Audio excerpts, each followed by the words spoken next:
Welcome to Royal Secrets. After leaving the burial for Queen Elizabeth II with Meghan Markle, Prince Harry lets out a long sigh. On Monday, Queen Elizabeth II was buried in Windsor. After the Queen's state burial on Monday, the Duke of Sussex appeared a little deflated and heaved a long sigh of relief as he got into a car. Prince Harry, joined by his wife Meghan Markle, was visibly upset as he attended the tragic event with the rest of his family. Harry, 38, joined his brother, the Prince of Wales, for the Queen's state ceremonies, despite having taken a break from his royal duties.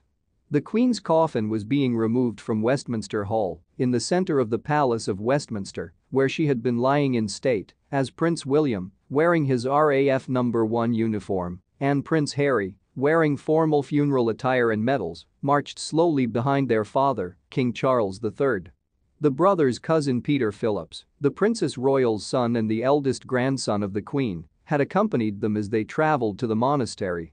The Prince of Wales saluted as the coffin was raised from the gun carriage as the procession came to a stop after its brief circuit of Parliament Square.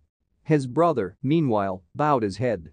The brothers marched once more solemnly behind the gun carriage as their spouses followed behind in slowly moving cars. After the funeral's performance of the national anthem, they joined the massive procession accompanying the Queen on the start of her final trip. As they passed the monument honoring the fallen soldiers of Great Britain, Prince William saluted it and Prince Harry bent his head.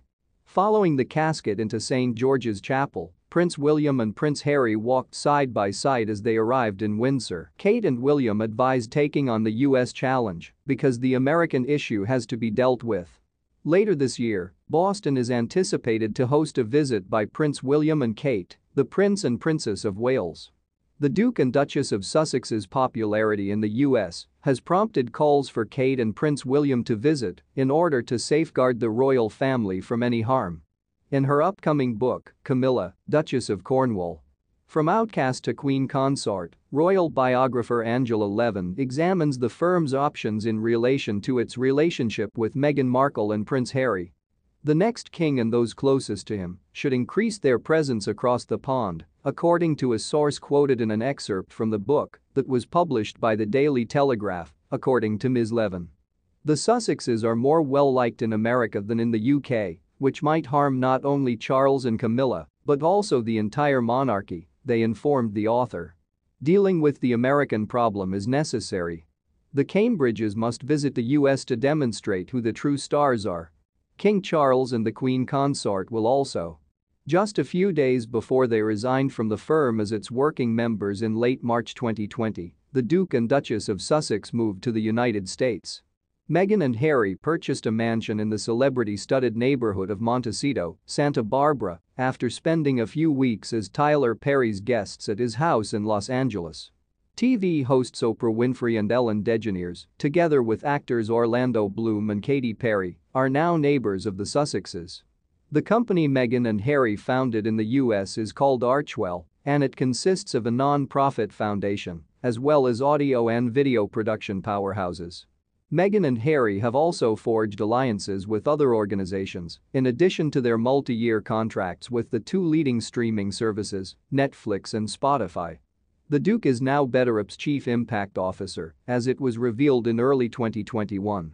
BetterUp is a coaching and mental fitness company. While the Sussexes have not yet produced anything for Netflix, the Duchess debuted her first podcast series, named Archetypes, in late August.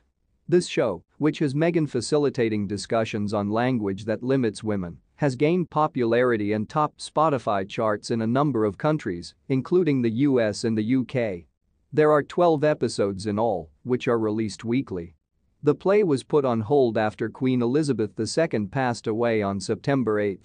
Meghan and Harry's reputation in the United States has been solidified by their philanthropic work, public appearances, and the Duchess's podcast, but it's also thought that their explosive interview with Ms. Winfrey in early 2021 also contributed to their rise there and won over many people. The second Earthshot Prize Awards ceremony will take place in Boston in December, and Kate and Prince William are likely to attend.